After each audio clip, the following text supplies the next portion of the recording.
तो friends welcome back to my channel. तो friends आज की जो वीडियो है इस वीडियो में हम बिहार स्पेशल के महत्वपूर्ण प्रश्नों को देखेंगे। जी हाँ दोस्तों, इस वीडियो में हमने बिहार स्पेशल के बहुत ही महत्वपूर्ण प्रश्नों को शामिल किया है। तो फ्रेंड्स अगर आप TRE 3 री एग्ज़ाम की तैयारी कर रहे हैं या TRE 4 के लिए पढ़ रहे हैं तो यह दोनों एग्ज़ाम के लिए बहुत ही महत्वपूर्ण वीडियो है, क्योंकि इस वीडियो में आपको 2 से 3 नंबर का प्रश्न देखने के लिए मिल जाएगा। तो इसको अच्छे से पढ़िएगा। चलिए दोस्तों वीडियो को स्टार्ट करते हैं और बिहार स्पेशल प्रश्नों को देखते हैं। तो देखिए अगर हम बात करें, पहला प्रश्न है कि बिहार में सर्वाधिक लोकप्रिय सुल्तान कौन था। जी हाँ दोस्तों, मोस्ट इंपॉर्टेंट प्रश्न है कि बिहार में सर्वाधिक लोकप्रिय सुल्तान कौन था। तो इसका जो सही आंसर हो जाएगा वह हो जाएगा शेर शाह सूरी। जी हाँ दोस्तों, ए वाला ऑप्शन आपका सही हो जाएगा। शेर शाह सूरी जो था वह बिहार का लोकप्रिय सुल्तान था, तो इसको आप याद रखिएगा। चलिए अगला प्रश्न देख लेते हैं। अगला प्रश्न आपका है कि नालंदा विश्वविद्यालय का वैभव किसके हाथों नष्ट हुआ। जी हाँ दोस्तों, यह आपका जो है कि बिहार स्पेशल का प्रश्न है, या बिहार स्पेशल में भी आ सकता है और आपका हिस्ट्री में भी पूछ सकता है। तो इसलिए आप अच्छे से पढ़िएगा कि नालंदा विश्वविद्यालय का वैभव किसके हाथों नष्ट हुआ था। तो वह आपका हुआ था बख्तियार खिलजी। जी हाँ दोस्तों, नालंदा विश्वविद्यालय में बख्तियार खिलजी ने जो है वह आग वगैरह लगवा दिया था, जो लाइब्रेरी वगैरह थी। तो इसको याद रखिएगा। अगला प्रश्न देख लेते हैं। अगला प्रश्न आपका है कि किस काल में बिहार की राजनीतिक शक्ति, शैक्षिक व सांस्कृतिक गरिमा खंडित हुई। जी हाँ दोस्तों, कौन सा ऐसा काल था जिसमें जो है कि बिहार की राजनीतिक शक्ति, शैक्षिक व सांस्कृतिक गरिमा खंडित हुई थी। तो वह आपका जो था वह आपका था मध्यकाल। जी हाँ दोस्तों, मध्यकाल को आप याद रखिएगा, इंपॉर्टेंट है दोस्तों। अगर आपको इसका PDF वगैरह चाहिए तो आप हमारे टेलीग्राम चैनल से डाउनलोड कर सकते हैं। टेलीग्राम चैनल का लिंक इस वीडियो के डिस्क्रिप्शन में दिया गया है, तो वहाँ से क्लिक करके आप टेलीग्राम पर चले जाइए और इसके PDF को आप डाउनलोड कर सकते हैं। अगला प्रश्न है कि किस मुगल शासक ने सर्वप्रथम बिहार को अपने साम्राज्य में मिलाया था। तो ऐसा पूछा जाता है कि कौन सा ऐसा मुगल शासक था जिसने बिहार को सबसे पहले अपने साम्राज्य में मिलाया। तो वह आपका था अकबर। जी हाँ दोस्तों, इसको याद रखिएगा। अकबर ने जो है कि सबसे पहले इसको अपने राज्य में मिलाया था, तो इस चीज़ को याद रखेंगे। चलिए अगला प्रश्न देख लेते हैं। अगला प्रश्न है कि पाटलिपुत्र के संस्थापक थे। तो देखिए अगर हम बात करें पाटलिपुत्र के संस्थापक की, तो इसका जो संस्थापक था वह आपका उदयन था। जी हाँ दोस्तों, पाटलिपुत्र का संस्थापक आपका उदयन था, तो इसको याद रखिएगा। दोस्तों अगर आप लोग हमारे चैनल पर नए हैं तो चैनल को भी सब्सक्राइब कर लीजिए, क्योंकि हमारे बहुत से व्यूअर ऐसे हैं जो कि वीडियोस को तो देखते हैं लेकिन चैनल को सब्सक्राइब नहीं किए हैं। तो इसलिए आप लोग चैनल को जरूर सब्सक्राइब कर लीजिए। अगला प्रश्न है कि पाटलिपुत्र में स्थित चंद्रगुप्त का पहला मुख्यतः बना था। चंद्रगुप्त का महल मुख्यतः बना था। जी हाँ दोस्तों, पूछा गया है कि जो पाटलिपुत्र में चंद्रगुप्त का महल था वह मुख्यतः किससे बना था। तो देखिए मुख्यतः जो है वह लकड़ी का बना था। जी हाँ दोस्तों, चंद्रगुप्त मौर्य का जो महल था वह मुख्यतः लकड़ी का बना था, तो इसको याद रखिएगा। अगला प्रश्न देखते हैं। अगला प्रश्न आपका दिया गया है कि पाटलिपुत्र में इनमें से किस शासक ने सर्वप्रथम अपनी राजधानी बनाई थी। तो कौन सा ऐसा शासक था जिसने पाटलिपुत्र को जो है कि वह अपनी सबसे पहले राजधानी बनाया था। तो वह आपका चंद्रगुप्त मौर्य था। जी हाँ दोस्तों, याद रखिएगा, चंद्रगुप्त मौर्य ही ऐसा शासक था जिसने जो है कि सर्वप्रथम पाटलिपुत्र को अपनी राजधानी बनाया था, तो इसको याद रखेंगे। अगला प्रश्न आपका है कि बिहार में 1857 की क्रांति के नेता कुंवर सिंह का देहांत कब हुआ था। तो देखिए बिहार में 1857 की क्रांति के जो नेता थे कुंवर सिंह, उनका जो देहांत हुआ था वह 1858 ईस्वी में हुआ था, लेकिन 9 मई 1858 को हुआ था। जी हाँ दोस्तों, कब हुआ था उनकी मृत्यु। तो 9 मई 1858 को उनका देहांत हो जाता है। यह प्रश्न दोस्तों आपका TRE 2 में भी आया था, तो इसलिए यह इम्पॉर्टेंट है। इस प्रश्न को आप अच्छे से पढ़ लीजिएगा। अगला प्रश्न चलिए देखते हैं। अगला प्रश्न आपका है कि बिरसा मुंडा का कार्य क्षेत्र कौन सा था। तो देखिए अगर हम बात करें बिरसा मुंडा के कार्य क्षेत्र की, तो उनका जो कार्य क्षेत्र था वह रांची था। जी हाँ दोस्तों, रांची आपका झारखंड में पड़ता है, तो रांची ही उनका कार्य क्षेत्र था, तो इसको याद रखिएगा। अगला प्रश्न आपका है कि स्वामी सहजानंद का संबंध था। तो देखिए सहजानंद सरस्वती जी जो थे वह एक किसान नेता थे और उनका जो संबंध था वह बिहार के किसान आंदोलन के साथ था। जी हाँ दोस्तों, स्वामी सहजानंद जो थे उनका संबंध बिहार के किसान आंदोलन के साथ था, तो इसको याद रखिएगा। अगला प्रश्न आपका दिया गया है कि चंद्रगुप्त मौर्य के गुरु कौन थे। तो देखिए चंद्रगुप्त मौर्य के अगर हम गुरु के बारे में बात करें तो इनके जो गुरु आपके थे वह चाणक्य थे। जी हाँ दोस्तों, चंद्रगुप्त मौर्य के गुरु आपके चाणक्य थे, तो इनको याद रखिएगा।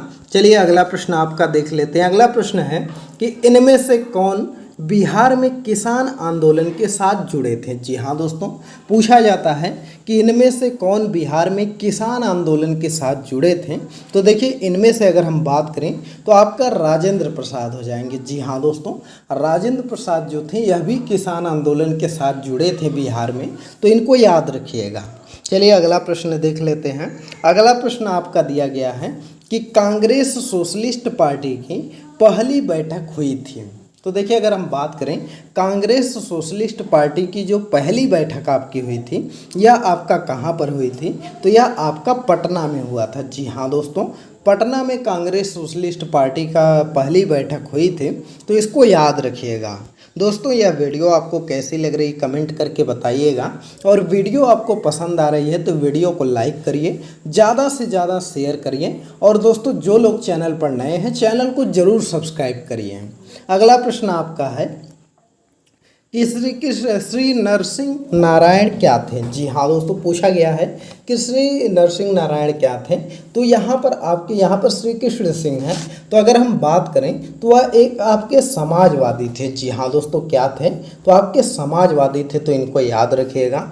अगला प्रश्न है कि जयप्रकाश नारायण किस पार्टी से संबंधित थे। तो देखिए अगर हम बात करें जयप्रकाश नारायण की, तो यह जो है आपके समाजवादी पार्टी से संबंधित थे, तो इनको आप याद रखिएगा, इम्पोर्टेंट है। जयप्रकाश नारायण के बारे में जो है कि पूछा जाता है प्रश्न, और पूछा जाता है कि संपूर्ण क्रांति का नारा किसने दिया था। तो संपूर्ण क्रांति जयप्रकाश नारायण से ही संबंधित है, तो इनको याद रखिएगा। दोस्तों बिहार से जो है कि स्टेट वाइज भी क्वेश्चन पूछा जाता है कि बिहार का कौन सा जिला उत्तर प्रदेश से लगता है, या कौन सा जिला नेपाल से लगता है, या कौन सा जिला आपका झारखंड से लगता है। तो ये मैप भी आप अच्छे से पढ़ लीजिएगा, 1 या 2 नंबर का प्रश्न आपके मैप से जरूर आएगा, या वह नहीं पूछा जाएगा तो पूछा जा सकता है बिहार का सबसे पूर्वी जिला कौन सा है, बिहार का सबसे पश्चिमी जिला कौन सा है, या बिहार का सबसे उत्तरी जिला कौन सा है, या बिहार का सबसे दक्षिणी जिला कौन सा है। तो यह सब प्रश्न आप याद कर लीजिएगा। अगला प्रश्न है कि रामचंद्र शर्मा किस गांव से थे। तो देखिए अगर हम बात करें रामचंद्र शर्मा के बारे में, तो यह आपके अमराहा से थे। जी हाँ दोस्तों, अमराहा से यह थे, तो इनको याद रखिएगा। रामचंद्र शर्मा के गांव का नाम अमराहा है, तो यह इम्पोर्टेंट है। चलिए अगला प्रश्न देख लेते हैं। अगला प्रश्न है जगत नारायण लाल को किस जेल में भेजा गया था। तो देखिए अगर हम बात करें जगत नारायण लाल के बारे में, तो इनको जो आपका भेजा गया था वह बांकीपुर जेल में भेजा गया था। जी हाँ दोस्तों, जगत नारायण लाल को बांकीपुर जेल में भेजा गया था, तो इम्पॉर्टेंट है दोस्तों, इसको याद रखिएगा। अगला प्रश्न आपका है कि बिहार केसरी किसे संबोधित किया था। तो देखिए बिहार केसरी में जो है कि किसे संबोधित किया जाता है, तो वह आपके किए थे, कौन थे, तो श्री कृष्ण सिंह थे। जी हाँ दोस्तों, डॉक्टर श्री कृष्ण सिंह को जो है कि बिहार केसरी से संबोधित किया जाता है। दोस्तों यह प्रश्न बहुत ही इम्पोर्टेंट है, और बीपीएससी में कई बार पूछा गया है कि बिहार केसरी किसको कहते हैं, बिहार केसरी किसको कहा जाता है, ऐसा प्रश्न पूछता है। और दोस्तों अभी जो है कि कर्पूरी ठाकुर जी को जो है वह आपका जो है कि भारत रत्न मिला है, तो उनसे भी प्रश्न बन सकता है कि जननायक किसको कहते हैं। तो जननायक आपका बिहार जो आपके कर्पूरी ठाकुर जी हैं उनको कहते हैं। तो इनको आप याद रखिएगा। अगला प्रश्न देख लेते हैं। अगला प्रश्न आपका है कि किस देश की सीमा बिहार राज्य से जुड़ती है। तो देखिए अभी हमने आपको बताया कि सीमा वगैरह से प्रश्न आते हैं, तो किस देश की सीमा बिहार राज्य से जुड़ती है, तो केवल नेपाल ही एक ऐसा देश है जिसकी सीमा जो है वह बिहार राज्य से लगती है, तो इसको आप याद रखिएगा। चलिए अगला प्रश्न देखते हैं। अगला प्रश्न है कि पुराना बिहार का कितना प्रतिशत जमीन लेकर झारखंड राज्य बना है।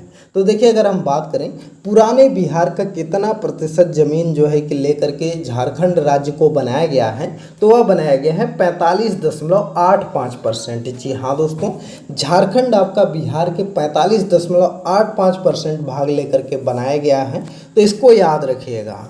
अगला प्रश्न आपका है कि बिहार का शोक निम्नलिखित में से किसे कहा जाता है। तो देखिए बिहार के शोक के बारे में बात करें तो जो आपका कोसी नदी है उसको बिहार का शोक कहते हैं, तो इसको याद रखिएगा, इम्पोर्टेंट है। चलिए अगले प्रश्न को देख लेते हैं। अगला प्रश्न आपका दिया गया है कि आम की वह प्रजाति जो केवल बिहार में ही उपजाई जाती है, तो उस प्रजाति का नाम क्या है। तो देखिए अगर हम बात करें आम की वह प्रजाति जो केवल बिहार में उगाई जाती है, तो वह आपका हो जाएगा सफ़ेदा। जी हाँ दोस्तों, सफ़ेदा जो है वह आपका केवल बिहार में सबसे ज़्यादा उगता है, तो इसको याद रखेंगे। और दोस्तों पूछा जाता है कि बिहार में जो है कि आपका लीची का उत्पादन कहाँ पर ज़्यादा होता है, तो वह आपका मुजफ्फरपुर वगैरह में हो जाएगा कि लीची का उत्पादन सबसे ज़्यादा होता है। वहीं पर एक प्रश्न आपका TRE 3 में आया जो पेपर कैंसिल हुआ है कि बिहार में धान और गेहूं का उत्पादन किस जिले में होता है, तो रोहतास में आपका धान और गेहूं का उत्पादन सबसे ज़्यादा होता है। और पूछा गया था कि बिहार के किस जिले में जो है कि गन्ना का उत्पादन सबसे ज़्यादा होता है, तो जो पश्चिमी चंपारण है उसमें गन्ना का उत्पादन सबसे ज़्यादा होता है, तो इसको याद रखिएगा। अगला प्रश्न है कि बिहार में बहने वाली नदियों में किसका उद्गम स्थान अमरकंटक है। तो देखिए अमरकंटक से अगर हम बात करें तो अमरकंटक से आपकी दो नदियां निकलती हैं। एक आपकी सोन नदी निकलती है जो कि इस प्रश्न का आंसर है, और दूसरी आपकी नर्मदा नदी निकलती है। नर्मदा नदी आपका राजस्थान, गुजरात वगैरह क्षेत्र में चली जाती है, महाराष्ट्र वगैरह में, और जो आपका सोन नदी है यह बिहार वगैरह में आ जाती है, तो इसको आप याद रखिएगा। अमरकंटक से दो नदियाँ निकलती हैं। अगला प्रश्न आपका है कि संपूर्ण बिहार राज्य स्थित है। तो संपूर्ण बिहार राज्य की अगर हम बात करें तो यह आपका मैदानी क्षेत्र में स्थित है। जी हाँ दोस्तों, मैदानी क्षेत्र में संपूर्ण बिहार आपका स्थित है, तो इसको याद रखिएगा। अगला प्रश्न देखते हैं कि बिहार में तेल शोधक कारखाना है। तो देखिए अगर हम बात करें बिहार में तेल शोधक कारखाना कहाँ पर है, तो यह आपका बरौनी में है। जी हाँ दोस्तों, यह प्रश्न आपका इम्पॉर्टेंट है और यह प्रश्न आसान भी है। अगर आप लोग बिहार से होंगे तो यह आपको पता भी होगा कि बिहार में बरौनी में तेल शोधक कारखाना है, तो इसको याद रखिएगा। अगला प्रश्न है कि बिहार की कौन सी नदी पर बहुउद्देशीय परियोजना का निर्माण किया जाता है।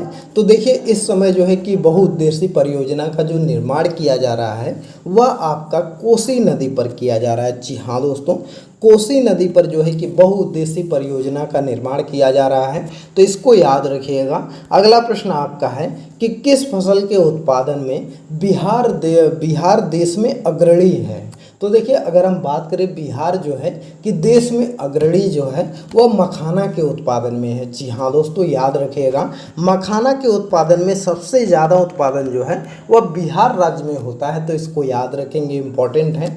अगला है कि बिहार में डालमिया नगर किसके लिए प्रसिद्ध है। तो देखिए अगर हम बात करें डालमिया नगर के बारे में तो यह आपका सीमेंट के लिए प्रसिद्ध है। जी हाँ दोस्तों, डालमिया नगर जो है कि उसमें सीमेंट सबसे ज़्यादा बनता है, तो इसको आप याद रखिएगा।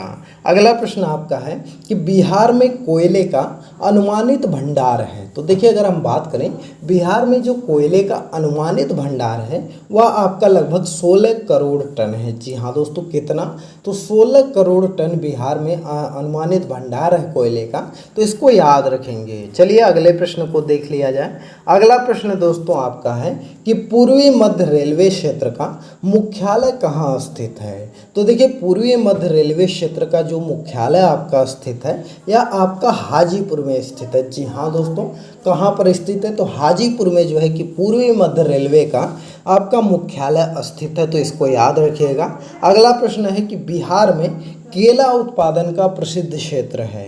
तो देखिए, बात करें बिहार में केला उत्पादन का जो प्रसिद्ध आपका क्षेत्र है वह हाजीपुर ही है। जी हाँ दोस्तों, हाजीपुर सबसे ज़्यादा फेमस है केला उत्पादन के लिए। अगर आप हाजीपुर गए होंगे तो वहाँ पर आप देखते होंगे कि स्टेशन वगैरह पर बहुत ज़्यादा केले बिकते भी हैं, और आसपास देखेंगे तो वहाँ पर केले का खेती भी बहुत ज़्यादा होता है, तो इसको आप देख सकते हैं। अगर आप कभी पटना में जो ब्रिज बना है जो कि हाजीपुर और पटना को जोड़ता है, जो गांधी ब्रिज है, उस पर अगर आप जाएंगे तो देखेंगे कि जो हाजीपुर साइड और पूरा जो है कि गंगा जो नदी है उसके तराई क्षेत्र में जो है कि पूरा गन्ना जो है कि केले का खेती होता है, तो वहाँ पर आप देख सकते हैं। अगला प्रश्न है कि मखान की खेती के लिए देश का अग्रणी राज्य है, तो यह अभी आपको बता दिया बिहार है। बिहार में सबसे ज़्यादा जो है वह आपका मखाना होता है। अगला है ककोलत जलप्रपात बिहार के किस जिले में स्थित है। तो देखिए, अगर हम बात करें ककोलत जलप्रपात की तो यह आपका नवादा जिले में स्थित है। जी हाँ दोस्तों, ककोलत जलप्रपात आपका नवादा जिले में स्थित है, इसको याद रखिएगा, इम्पॉर्टेंट है यह प्रश्न दोस्तों, आपके एग्जाम में आ सकता है। अगला प्रश्न है कि निम्नलिखित में से कौन सा शहर बिहार के सबसे पूर्वी भाग में स्थित है। तो देखिए, अगर हम बात करें बिहार के सबसे पूर्वी भाग में जो स्थित है, तो इसमें से जो आंसर हो जाएगा वह हो जाएगा कटिहार। जी हाँ दोस्तों, इसमें से जो ऑप्शन आपका दिया गया भागलपुर, पूर्णिया, कटिहार, पटना, इसमें से आपका जो है कि कटिहार हो जाएगा। लेकिन दोस्तों, अगर किशनगंज आपके ऑप्शन में दिया रहे तो सबसे पूर्वी जिला जो है वह किशनगंज हो जाएगा, तो इसको याद रखिएगा। और किशनगंज में ही सबसे ज़्यादा बारिश भी होती है, तो इस चीज़ को भी आप याद रखेंगे। चलिए अगला प्रश्न देख लेते हैं। अगला प्रश्न है कि निम्नलिखित झीलों में से कौन सी बिहार में स्थित है। तो देखिए, अगर हम बात करें इनमें से कौन सी झील बिहार में स्थित है, तो वह आपकी है अनुपम झील। जी हाँ दोस्तों, अनुपम झील आपकी बिहार में स्थित है, तो इसको याद रखिएगा। और दोस्तों, अगर आप लोग चैनल पर नए हैं, चैनल को सब्सक्राइब नहीं किया है, तो चैनल को भी सब्सक्राइब कर लीजिए। और इसका PDF आपको चाहिए तो आप हमारे टेलीग्राम चैनल से डाउनलोड कर सकते हैं। टेलीग्राम चैनल का लिंक इस वीडियो के डिस्क्रिप्शन में दिया गया है, वहाँ से क्लिक करके हमारे टेलीग्राम पर चले जाइए और वहाँ पर आपको इस वीडियो का PDF मिल जाएगा। साथ ही में कोई वीडियो अपलोड करते हैं तो उसका लिंक भी मिल जाता है, और साथ ही में कोई नई जानकारी रहती है तो वह भी बताया जाता है, तो इसलिए वो हमको फॉलो जरूर करिए। चलिए अगला प्रश्न है कि नालंदा विश्वविद्यालय किसके लिए विश्व प्रसिद्ध था। तो देखिए, अगर हम बात करें नालंदा विश्वविद्यालय जो है वह आपका बौद्ध धर्म दर्शन के लिए जो है वह सबसे ज़्यादा प्रसिद्ध था, तो इसको आप याद रखिएगा, बौद्ध धर्म दर्शन के लिए सबसे ज़्यादा प्रसिद्ध था। अगला प्रश्न आपका है कि बिहार आने वाला पहला अंग्रेज यात्री कौन था। जी हाँ दोस्तों, बिहार आने वाला पहला अंग्रेज यात्री कौन था, तो वह आपका रॉल्फ फिच था। जी हाँ दोस्तों, इसको याद रखिएगा, रॉल्फ फिच जो था वह बिहार आने वाला पहला अंग्रेज यात्री था, तो इसको याद रखेंगे, मोस्ट इम्पॉर्टेंट है। अगला प्रश्न देखते हैं। अगला प्रश्न है कि अंतिम मौर्य सम्राट कौन था। तो देखिए, अगर हम बात करें अंतिम मौर्य सम्राट के बारे में तो वह आपका बृहद्रथ था। जी हाँ दोस्तों, बृहद्रथ जो है कि मौर्य साम्राज्य का अंतिम राजा था। और मौर्य साम्राज्य की स्थापना किसने किया था, तो चंद्रगुप्त मौर्य ने जो है वह मौर्य साम्राज्य की स्थापना किया था। और जो है कि किसको हरा करके, तो जो नंद वंश का शासक था धनानंद, उसको जो है कि हरा करके चंद्रगुप्त मौर्य ने जो है वह मौर्य वंश का स्थापना किया था। चलिए अगला प्रश्न देख लेते हैं। अगला प्रश्न है कि गुप्त साम्राज्य जिसने हुड़ों को पराजित किया था। तो देखिए, अगर हम बात करें गुप्त सम्राट की जिसने हुड़ों को पराजित कर दिया था, तो वह आपका स्कंदगुप्त है। जी हाँ दोस्तों, स्कंदगुप्त ने जो है वह आपका हुड़ों को पराजित कर दिया था, तो इसको याद रखिएगा। तो दोस्तों, यह टॉप 40 क्वेश्चन थे जो कि बिहार स्पेशल के प्रश्न हैं, और इस बार जो है कि ज़्यादातर चांसेस है कि आपके एग्ज़ाम में इनसे प्रश्न बनेगा, तो इसको आप अच्छे से पढ़ लीजिएगा और सभी प्रश्नों को तैयार कर लीजिएगा। क्योंकि अगर आप इन सभी प्रश्नों को तैयार कर लेते हैं तो गारंटी है कि एक भी प्रश्न जो आपका बिहार स्पेशल से आएगा वह नहीं छूटेगा। और दोस्तों, इतना गारंटी मानिए कि अगर आप बिहार स्पेशल पूरे अच्छी तरीके से कवर कर लेते हैं तो 15 से 20 नंबर तो आपका बिहार स्पेशल से ही हो जाएगा, जो कि 1 to 5 के लिए है। वहीं पर अगर आप 6 to 8 या 9 to 12 के लिए कर रहे हैं तो वहाँ पर 7-8 नंबर का प्रश्न तो आपका बिहार स्पेशल से गारंटी है हो जाएगा। तो इसलिए आप इसको अच्छे से पढ़िएगा। और दोस्तों अगर आप लोग चैनल पर नए हैं तो चैनल को सब्सक्राइब कर लीजिए। और दोस्तों बहुत से लोग हमारे ऐसे सब्सक्राइबर हैं जो कि चैनल को सब्सक्राइब नहीं किए हैं, वीडियोस को देखते हैं, तो उनसे एक रिक्वेस्ट है कि ज़रूर सब्सक्राइब कर लीजिए, क्योंकि अगर आप सब्सक्राइब करे रहेंगे तो आप तक वीडियो का नोटिफिकेशन वगैरह पहुंचता रहेगा। तो चलिए इस वीडियो को स्टॉप करते हैं। वीडियो आपको कैसी लगी कमेंट करके बताइएगा। मिलते हैं अगली एक नई वीडियो में एक नए टॉपिक के साथ, तब तक के लिए बाय बाय।